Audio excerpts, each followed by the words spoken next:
Baby बाजी कल के एपिसोड में आप देखोगे कि वली जब ओल्ड एज होम आता है तो वहाँ एक मैयत पड़ी होती है। वो मैयत अपनी माँ की समझकर रोने लगता है। ऐसे में उसकी आवाज़ बेबी बाजी के कानों पर पड़ जाती है। फिर बेबी बाजी वलीद को कहती है, वलीद बेटा तुम आ गए, मैं यहाँ बैठी हूँ, आ जाओ मेरे लाल। फिर वो रोने लगती है। ऐसे में वलीद बहुत खुश हो जाता है बेबी बाजी को जिंदा देखकर।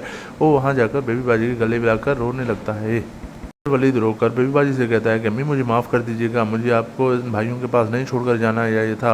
बाबा से जो मैंने वादा किया था वो मुझे पूरा करना चाहिए था, मुझे आपको लाहौर लेकर जाना चाहिए था। बस अब आप फिक्र ना करें, बस हम दोनों अब साथ रहेंगे। ये बात कहकर वलीद बेबी बाजी को जमाल भाई के घर वहाँ लेकर आता है।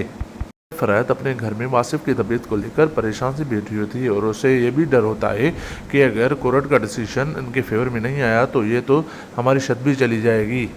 ऐसे में वलीद और बेबी बाजी जब जमाल के घर आ जाते हैं तो वहाँ उदास बैठे होते हैं। तो वलीद अम्मी से कहता है कि अम्मी मुझे माफ़ कर दीजिएगा, मुझे पता नहीं था ये हमारे भाई ऐसे निकलेंगे। ऐसे में वलीद अम्मी को कहता है कि अम्मी मैं अबू को ऊपर जाकर क्या बताऊंगा कि मैंने आपका ख्याल नहीं रखा था सही तरीके से। ऐसे में बेबी बाजी वलीद को कहती है, बेटा तुम क्यों परेशान हो रही हो, तुम्हारी इसमें कोई गलती नहीं है, मुझे क्या पता था कि मेरे बेटे मुझे ऐसे दरबदर कर देंगे।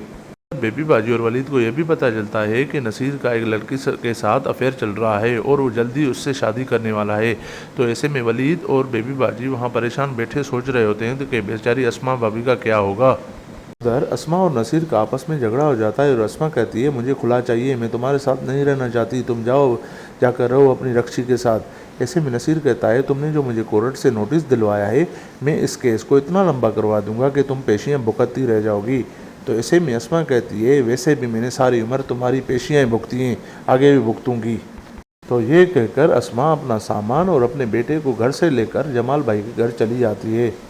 अस्मा जब घर छोड़कर चली जाती है तो नसीर को डर सा लग जाता है और खामोश हो जाता है और कहता है, ज़रूर अब बात कोर्ट में गई है तो उसे खौफ हो जाता है कि ज़रूर कुछ ना कुछ अब मेरे साथ होने वाला है।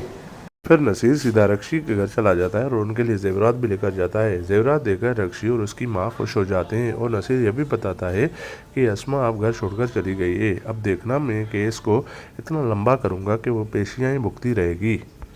रक्षी और उसकी माँ ये बातें सुनकर बहुत खुश हो जाती है और उसकी माँ कहती है कि बेटा हाँ तुम ऐसा ही करना, उसने तुम्हारी कोई इज्जत नहीं की, घर छोड़कर चली गई, अब तुम उसको ऐसे ही करना, उसको बदर बदर करना। फिर आप देखोगे कि अस्मा जमाल भाई के घर चली जाती है और देखती है कि वहाँ अम्मी भी आ गई है। तो अम्मी को देखकर बहुत खुश हो जाती है और वो गले मिलकर आपस में रोने लगते हैं। फिर अस्मा बेबी बाजी को बता दे कि अम्मी नसीर ने मुझे धोखा दिया है, नसीर दूसरी शादी करने वाला है। तो ऐसे में बेबी बाजी कहती है, हाँ बेटा मुझे पता है उसका बखत का, तुम परेशान ना हो, अल्लाह बेहतर करेगा, अल्लाह सब कुछ ठीक कर देगा। फरहत को जब ये पता चलता है कि अम्मी ओल्ड एज होम से वापस वलीद के साथ जमाल भाई के घर आ गई है तो वो फ़ौरन अम्मी से पूछने आती है। तो ऐसे में जब वो वहाँ पहुँचती है तो वलीद कहता है कि वासिफ नहीं आया, वासिफ क्यों नहीं आया, वासिफ को आना चाहिए था अम्मी के पास। तो ऐसे में फरहत कहती है वो ऑफिस वालों की फ़ोन आ गई, तभी वो जल्दी से ऑफिस से चला गया। ऐसे में वलीद को गुस्सा आ जाता है और कहता है कि बस आपको कोई वजाहत देने की ज़रूरत नहीं, ना ही हम आपसे वजाहत मांग रहे हैं। फरहत बेबी बाजी से तबीयत पूछकर वो अपने वापस घर चली जाती है।